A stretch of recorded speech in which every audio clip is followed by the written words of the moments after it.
All right, thank you for the introduction. I'm Aditya from University at Buffalo, and today I'm going to present on my paper titled PrinTracker, Fingerprinting 3D Printers Using Commodity Scanners. So 3D printing has become a revolutionary technology in today's world. It allows users to transform a digital design into cyber-physical object by adding material in layer-by-layer fashion quickly and easily. According to the latest additive manufacturing report, 3D printing industry has expanded by more than $1.25 billion in just 2018. Compared to the traditional manufacturing, 3D printing owns the superiorities of fast and low-cost production, allowing users to fabricate complex objects with intricate geometries while costing a few $100s. Presently, millions of 3D printers have been deployed worldwide in highly impactful scenarios such as automation, medical, personal, and commercial setups.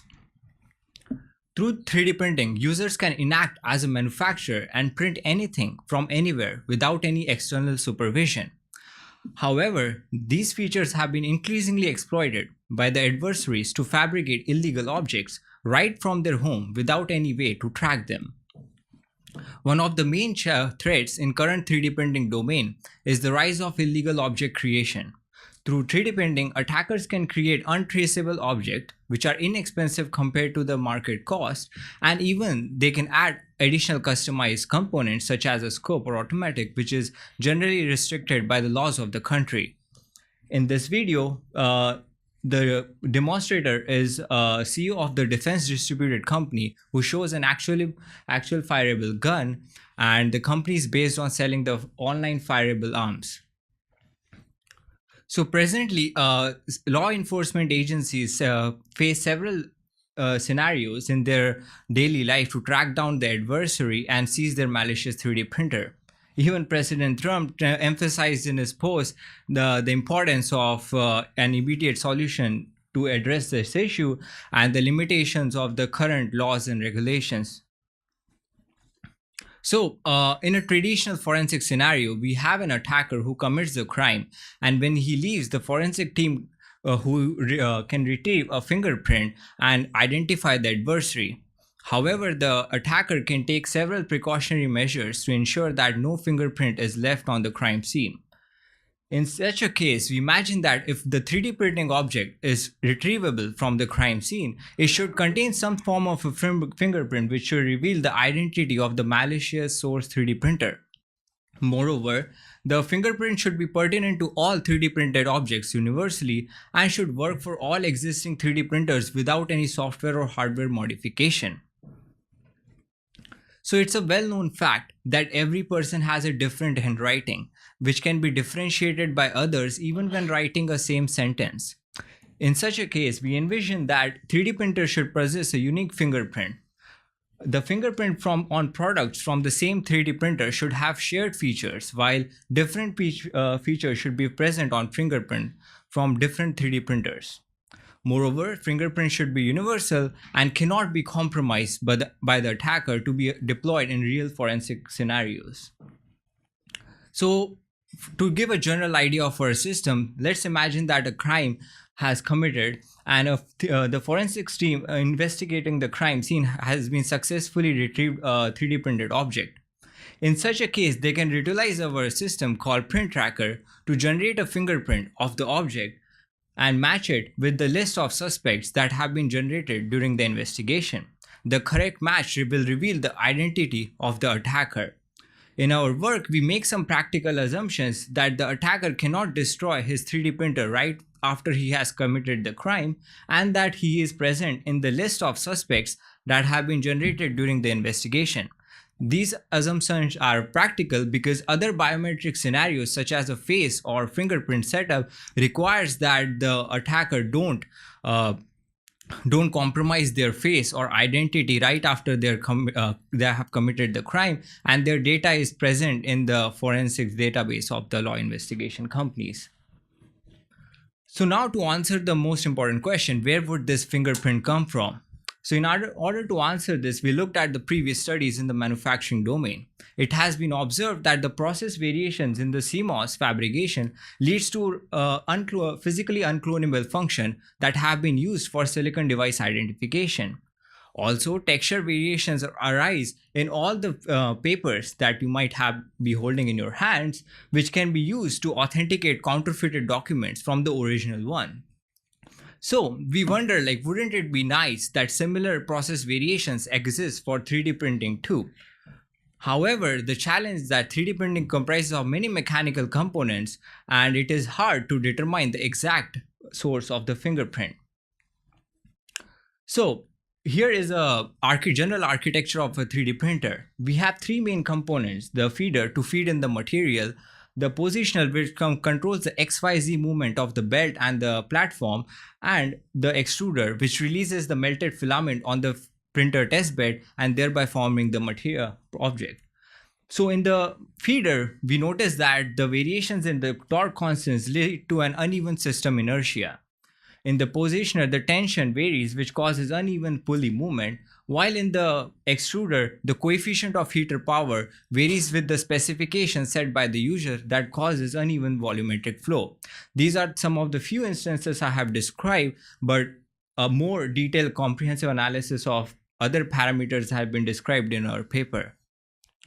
So to summarize, the unsteady volumetric flow, variations in line trajectory vector or platform positioning, or the irregular material fusion together impacts the 3D printing process. On the original physical object, we notice that the line diameter and the interval between the lines are not consistent with the actual specification set by the user in the design. This summarizes that the hardware imperfection leads to texture deformations in a consistent and inevitable manner. To further characterize the textures, we first look at the object's skin region.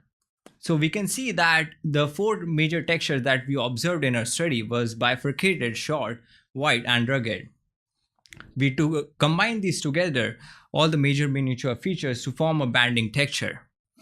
The edge of the objects might appear as irregular or regular, discontinuous or continuous, or even might have a presence of an air bubble, which give rise to an attachment texture.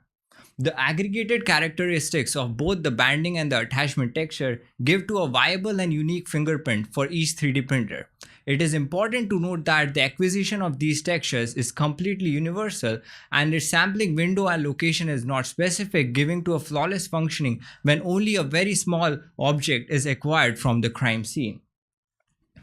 So to describe our method, we use commodity scanners to first scan the surface of the 3D printed object. The commodity scanners have non-invasive characteristics and are very easy to use. After acquiring the image, the texture information is present on the overall spatial relationships of the pixels. We use a gray level cocurrence matrix, which is an estimate of a probability density function, to compute the distribution of local feature and generate a set of 20 statistical feature, which gives the information of this fingerprint. As our first exploration study, we use this 20 statistical features in the support vector machines classifier to uniquely identify the fingerprint. In our study, we have also demonstrated the performance against other classifiers such as KNN, so be sure to check that out. So in an ideal scenario, the forensic team will be able to retrieve the whole object from the crime scene, and our system will be able to precisely classify the malicious 3D printer. However, there are some other scenarios which might disrupt this normal flow. For instance, it is not uncommon that only a part of the object, regardless of its original shape, is found from the crime scene. In such a case, it might not be possible to get both of the textures simultaneously to predict the printer. Therefore, we analyze the performance of our system by using only single textures and observed that a 92.2% accuracy for the banding texture and 100% accuracy for the attachment. The lower accuracy in banding is due to the fact that our algorithm is it focuses on the interleaving of the filaments rather than their visual characteristics such as the color, which might be able to easily distinguish between some of the materials. It is important to note that our sampling area can be as small as 4 millimeters square, giving a flawless functioning in practically all forensic applications. In another scenario, it might be possible that our system cannot be able to precisely identify the exact 3D printer. In such a case, it is important to know that every printer has a type, such as a fused deposition modeling, which secretes the material in a layer by layer fashion, or a stereolithography, which uses laser printing. These are basically the most common types of printer used in the today's market. So they are like iPhone and Samsung for the printer domain. So we, in our system, we uniquely identify whether the type of the printer to observe an accuracy close to 100%. This information can be used as an auxiliary with other evidences that might be found in the crime scene to narrow down the scope of the investigation.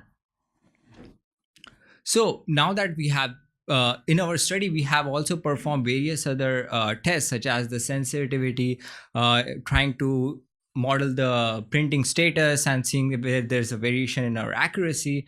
And we observed that our PrinTracker is consistent and gives a precise performance in all possible scenarios that may arise from the other geometrical shapes, or for example, the working status, printing configuration, etc. So now that our system works, it is important to see whether the fingerprint can be compromised by the attacker. If it is so, then our system might not be able to be deployed in real world scenarios. So in order to evaluate this, we performed 3 attack scenarios with increasing difficulty. So in the first one, we imagine that the attacker, we have an authorized 3D printer's fingerprint in the database, and an attacker manages to find a similar 3D printer of the exact same model, same material type, and thinks that this printer should generate the same fingerprint of the original one. And if such a fingerprint is found by the crime scene, there's no way the forensic team will be able to trace it back to the main attacker. However, we observe that such an attack still results in a failure, because from our evaluation, our feature values looks very similar to a random distribution. More so, in our experiments, we incorporated such printers of the same type and same model, and were able to identify even those printers through our system.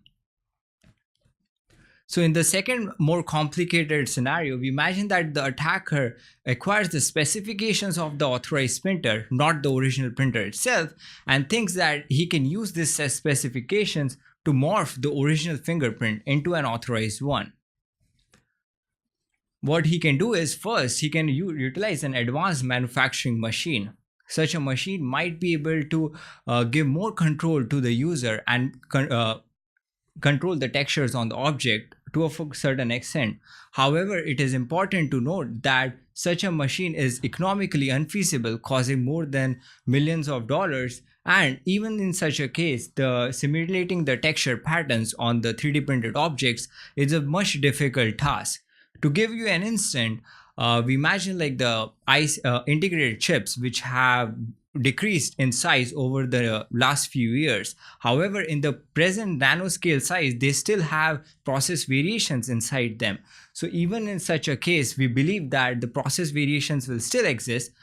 The sampling area might be decreased. However, that will enable a much stronger security. In the second scenario, we imagine that the attacker just replaces some component of the 3D printer with another one in hopes to alter the original fingerprint. We think that this is the most plausible attack that will be launched by the attacker. To test this out, we replace the hot end of our printer with another part. However, our experimental results show that the new fingerprint is still not classified as authorized. In order to make this attack a success, many components will be required to be consistently interchanged, and it will be a lot of trial and errors. Furthermore, it is important to note that the fingerprint generates from very complex integrated effect, and it is hard to give a description or formalize this effect by the attacker. So these last two attacks were more which were launched before the crime has been committed. So in the last attack, we imagine that the attacker has already committed the crime, and now before he leaves the crime scene, he wants to compromise the texture of the printed object to minimize the chances of him getting caught by the forensic team. So in the ideal scenario, the forensic team will be able to retrieve the object as it is, and our system will give an accuracy close to 100%. However, he might use a marker, for example, which might be acquired from the proximity, and use it to scribble on the texture surface. In such a case, we observe that alcohol can effortlessly clean the surface. Also, the clean surface works as the same as the ideal one, and we can precisely identify the 3D printer. In the next scenario, we imagine that he acquires a pointed object such as a hand sealed file and tries to diminish the textures by scratching on it. However, when we try to initiate such an attack, our system still gave an accuracy of 100%. This is because our sampling area is, as I mentioned, is very small, as 4 millimeters square. And in order for this attack to work, each texture feature of size 0.4 millimeter, which comes from the nozzle diameter, needs to be destroyed, which is extremely hard to do in a time-restricted scenario after the adversary has committed the crime. In the last scenario, we imagine let's attacker use the heating, and he actually managed to destroy the whole top layer of the 3D object. Again, this requires a lot of intensive time effort due to the nature of the material, and we used actually a hot air station to destroy it, and still it took more than 30 minutes to properly diminish all the textures. We made a critical observation here that even if the top layer is destroyed, several inner layers beneath the top layer possesses the same fingerprint as the topmost layer, which can be used for identification.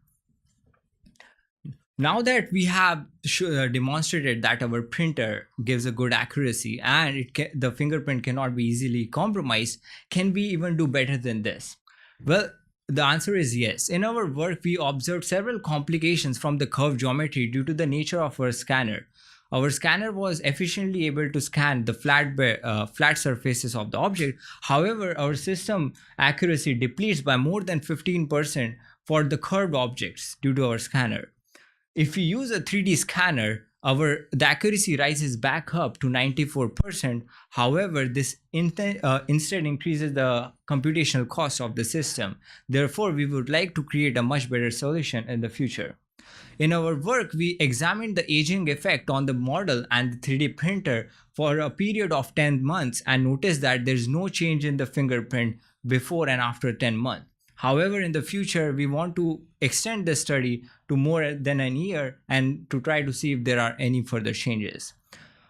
Our database comprises of 14 professional 3D printers of two types, that is the FDM and SLA, commonly used, 3 different materials such as PLA, ABS, and photopolymer, and we used 3 commodity scanners and printed hundreds of fabricated samples of different types to test our system. However, in order to fully eradicate the problem of counterfeiting, which is a main concern of 3D printing domain, we need to further increase and extend our printing testbed to incorporate more printers of different types, more models of different shapes, and explore the scalability of the system to examine if there's a decrease in performance to make sure that our printer can be deployed in real world scenarios. So in conclusion, our work has unprecedented advantages in the current forensic application. First, it can be used by law enforcement agencies to uniquely identify the malicious attacker who has used an illegal 3D printed object. Second, it can serve as a foundation for authenticating counterfeited product and reduce the loss of intellectual property.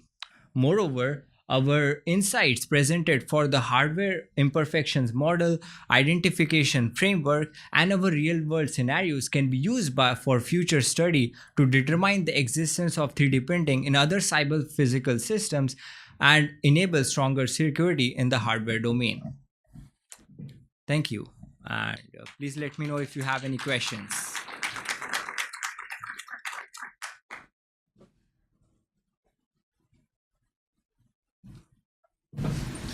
Hello, thank you very much for the presentation. So I have two questions. Yeah. The first is that, so if I understand correctly, you have 14 different printers that you have tested. So how many of these 14 printers were the same model? Because my guess is that if we test on many same models printers, probably the accuracy might decrease from 100%. Yeah, so actually so for example, we use two types of printers, right? Like FDM and SLA. So our SLA type had we used four SLA types, and all four of them were the same exact model type of printers. And even for FDM, we use, for example, one printer twice. So we will have two Ultimaker, same model, and two, for example, XYZ printing, same model, and so on. So we made sure to test that our fingerprint can even distinguish between same model of 3D printers, not just one time, but consistently throughout different printers. And did you see any patterns that if the cost of the printers increase and the quality gets better, maybe their fingerprints is less distinguishable? Yes. So according to our experiments, what we observed that the fingerprint will, the sampling area of the fingerprint, right, will become smaller. However, we would like to say that that will instead be harder to minimize or compromise by the attackers. However, it would not be likely that the fingerprint would fully eradicate from the 3D printing process, since it's actually very evident in advanced manufacturing machines. So my last question is about the thread model. So do you think is there any chance that attackers, for example, can find printed objects and cut the thin layers of the printed objects and stick it to the another objects to claim that this object is printed with an... Yes, actually we have demonstrated that attack in our paper. It's photocopying. So we used such a film of layer, right, and sticked it on the 3D printed object. However, this is very distinguishable by the forensic team if they were investigating the crime. And we have further elaborated on this attack in our paper. Great. So, yeah. Thank you very much. Yeah.